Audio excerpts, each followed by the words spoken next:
Hello dear viewers, I'm Masood Khan. Welcome you to watch Branding Bangladesh. Branding Bangladesh is a kind of show where we talk about Bangladesh's development. Bangladesh is emerging so quickly, which the overseas world should know about Bangladesh's real development. So on this slide, and we are talking about the bilateral issues. So today we have invited the Ambassador of European Union and Head of Delegation, Her Excellency Rensje Teerink. Hello Ambassador, how are you? Hello sir, how are you? I'm very fine and thank you for inviting me on your show.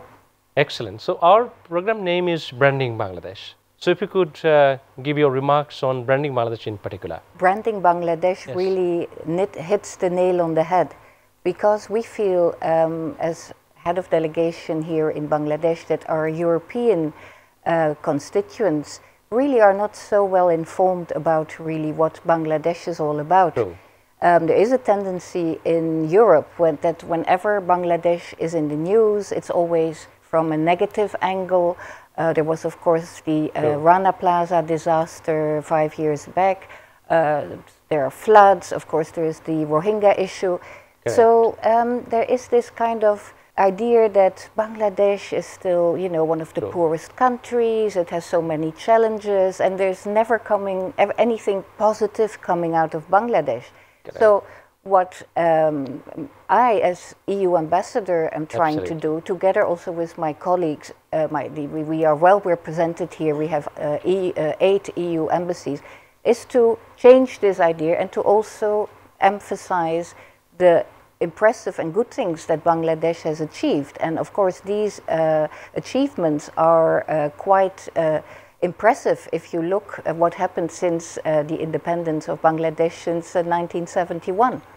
And the very ambitious plan that Bangladesh is developing in terms of its planned graduation from LDC status. Yes. And all the other plans that are following suit. So this is something, I think it's a positive message that also warrants to be sent out much more broadly. Thank you so much, Ambassador. It means a lot. Because as you said, Bangladesh over past few years is emerging so quickly. That is why we call it the fastest growing country in the South Asia. And the world ranking, Bangladesh is the 3rd largest growing country, you know. So which I'm sure that the world should know largely, as you said, being an ambassador of the European Union, because your remarks, you know, means a lot for Bangladesh. So Ambassador, for how long you're here in Bangladesh? So I've almost completed 2 years, which is somewhat still baffling for me because time flies once you're here in Bangladesh because the energy is so intense and there are so many things happening that once you set foot in Bangladesh, you barely have time to breathe because we're involved in so many issues. I mean, the EU is involved in development cooperation. We have programs on education, on skills development, on technical and vocational training. Of course, 2 weeks after the Rohingya crisis erupted. So that again has taken a lot of our time. Then, of course, our RMG business and so many things. So many things. So many things European Union is doing. Yeah. So, Excellency, first of all, let me ask you, the Rohingya issue is a very important issue country like Bangladesh. Bangladesh, you know that we have 55,000 kilometers of land area. And we have the people around 160 or 170 million people. Yeah. Despite having this big population here in the country, our Honorable Prime Minister Sheikh Hasina is kind enough to give shelter about 1,100,000 people or more than that. So if you could give your comments or remarks on this particular issue, how the world community can help more. I'm sure that the European Union is coming to cooperate this issue largely, but what can more? I think it's a very relevant point. Of course, we were all a bit overwhelmed when the big influx happened in August 2017.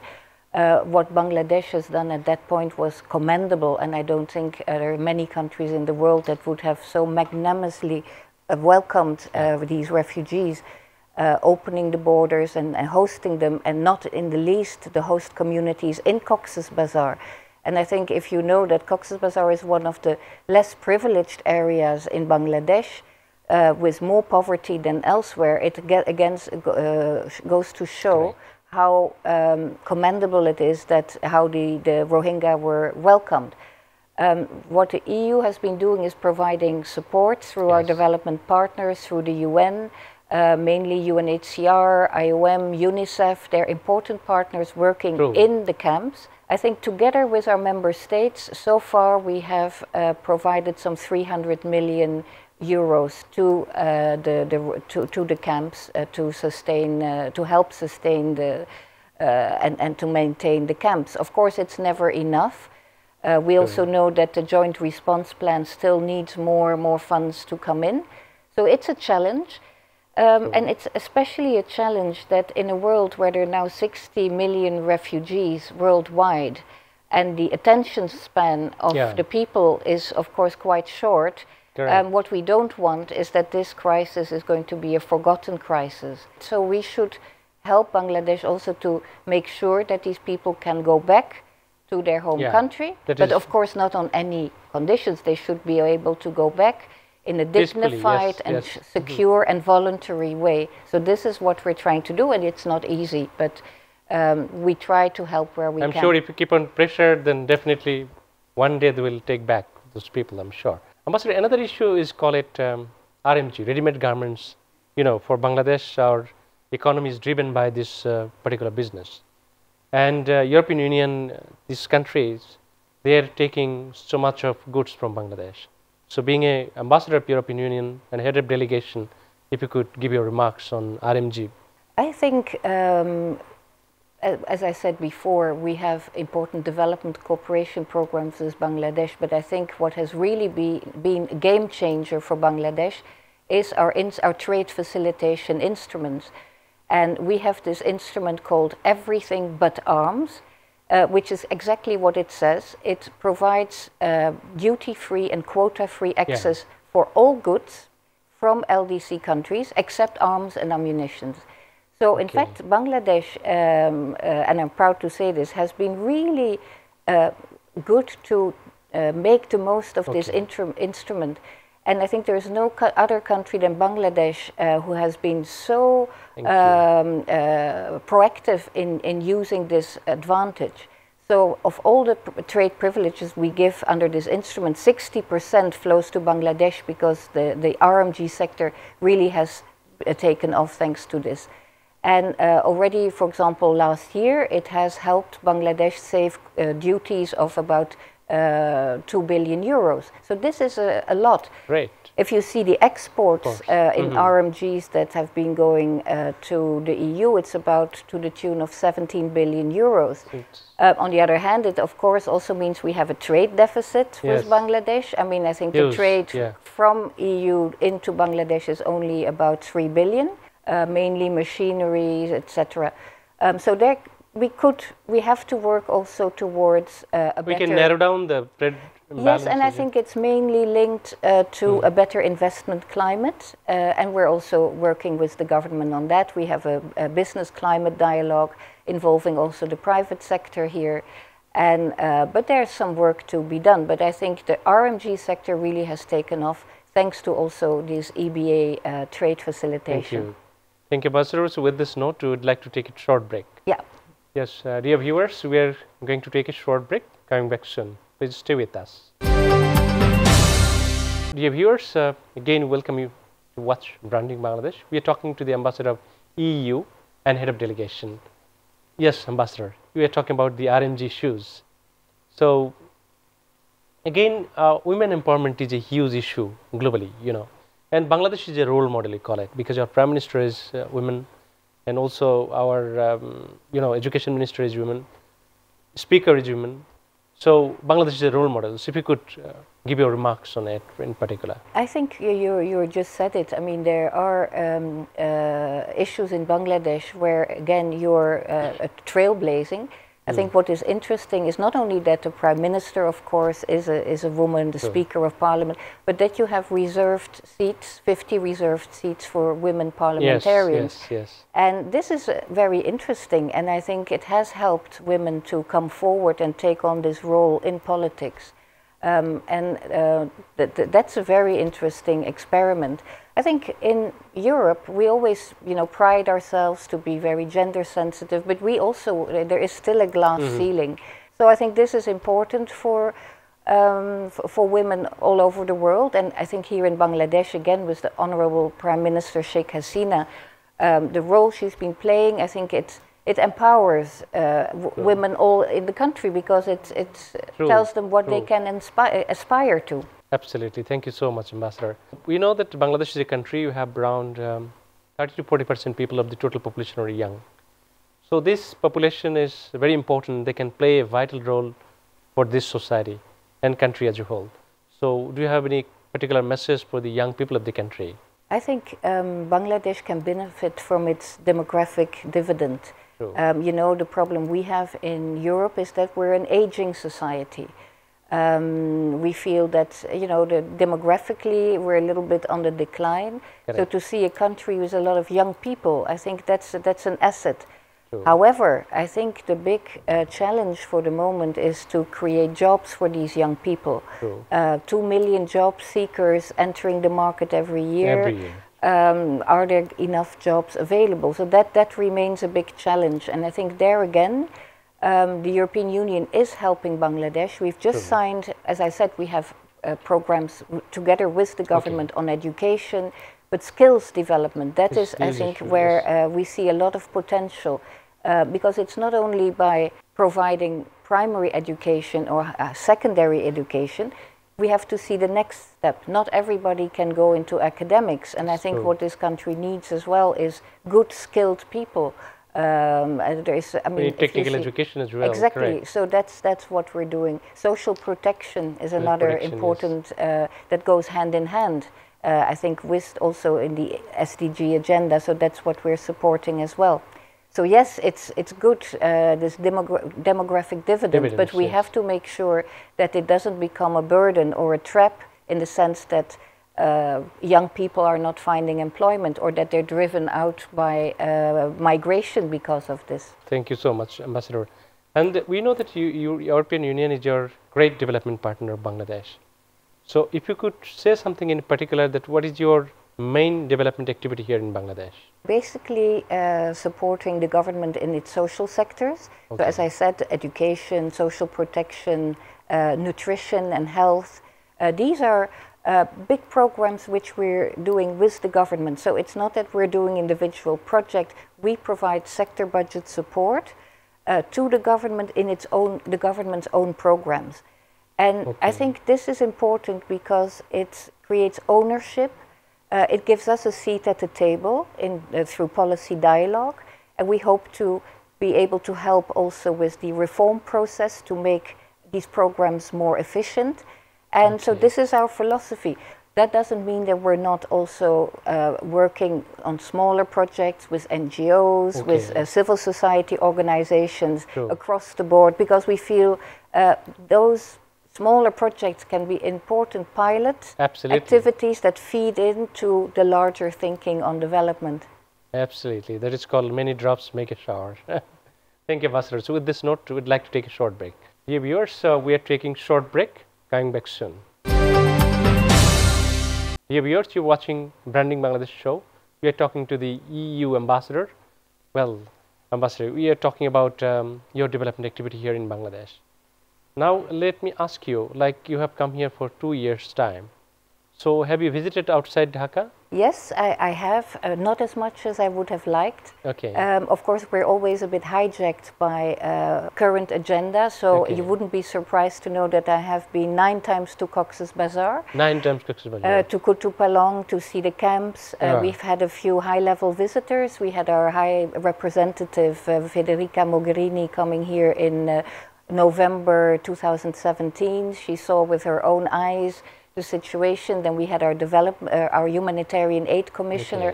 So all this, we had the European Parliament. So all these people wanted to, of course, see the camp. So that means that that area I've seen Chittagong, but I want to see much more. And I hope the rest of my tenure that I can explore the rest of Bangladesh. I haven't seen Sylhet, I haven't seen the Sundarbans. The Sundarbans especially, I would really like to see, because one thing personally I'm very much passionate about is environmental conservation. Yeah. And I think the Sundarbans, it's such an important asset, natural asset for Bangladesh, that this everything should be done to, to protect it. And so, in fact, I'm planning a small visit in 2 weeks' time. And then I hope to go back sometime in the winter to explore it more. Of course, the tea gardens I would like to see, Khulna. I mean, this is a wonderful country. And the saying always goes that come and discover Bangladesh before the tourists are here. True. So I'm fortunate in that situation. But I think if you're wise and if the government has a good plan, then the beauty and the environmental assets of Bangladesh can be protected. And it will attract tourism. And I must say, sometimes we have been on with a local boat on the river, on the Turak River, and the biodiversity you see is just amazing. The birds, the variety, and but I think the downside, of course, is that there is a lot of pollution as well. Air pollution is becoming a big problem. Traffic is becoming a problem. Plastic pollution. There, I think, is something where we also should step in and work together with the government. And not in the least also tackling together one of the biggest threats for Bangladesh, which is climate change, and see how we can work together on that. Correct. My next question is immediate after. Which area you think in Bangladesh which has huge room for development? I think, well, as I said, since I haven't been able to travel as much as I would have liked, but I think tourism certainly has a potential.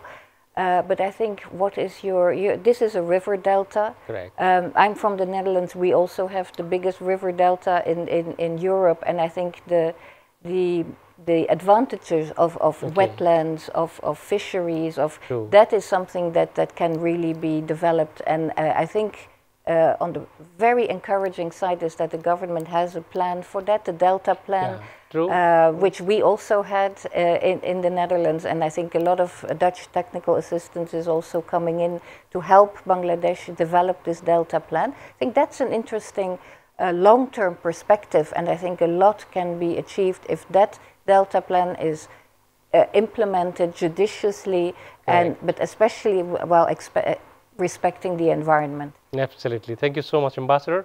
Last but not least, my question is, do you have any message for the people of Bangladesh, in particular, being an ambassador of EU? Thank you for what you're doing to host the Rohingya. This is an enormous feat, and I think everybody can learn from that, this generosity. We don't see that in many countries anymore. So don't lose that edge. I think I was once very impressed what some of the people in the government told me is that, but we have gone through that process of, being refugees. At a certain moment there were 10 million refugees of Bangladesh in India. Correct. So I think most people of a certain age, of my age, have gone through that process and that compassion and generosity, I think, is something that really characterizes Bangladesh. So keep on with that, and thanks again for what you're doing. Thank you so much, Ambassador, for your great note. And I'm sure that many people will be keen to know about your personal issue, like, if you say something about yourself, being a career ambassador, Yes, I never expected to be a career ambassador or even a diplomat, because by training I'm actually an anthropologist, and I was specializing always in Asia. I did research in India, in Western India, Gujarat and Maharashtra. So in that sense I've been exposed to the subcontinent since more than 30 years. So it's a little bit where my heart lies, and there are many different countries and regions in the subcontinent, but they still have a very much also a lot of similarities.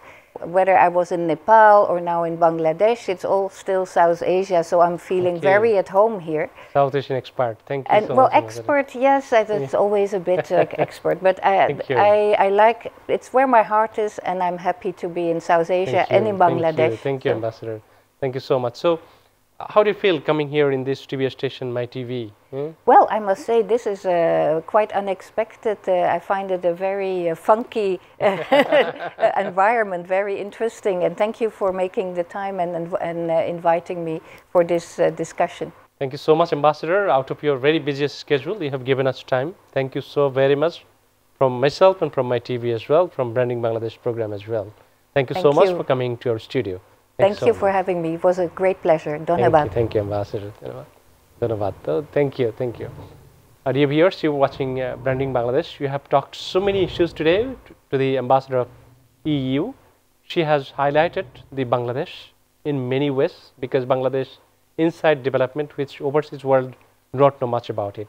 So I'm sure from European Union Ambassador, I'm sure the overseas world will come to know much. Thank you for watching, dear viewers. Welcome you to watch our next show. Thank you so much once again.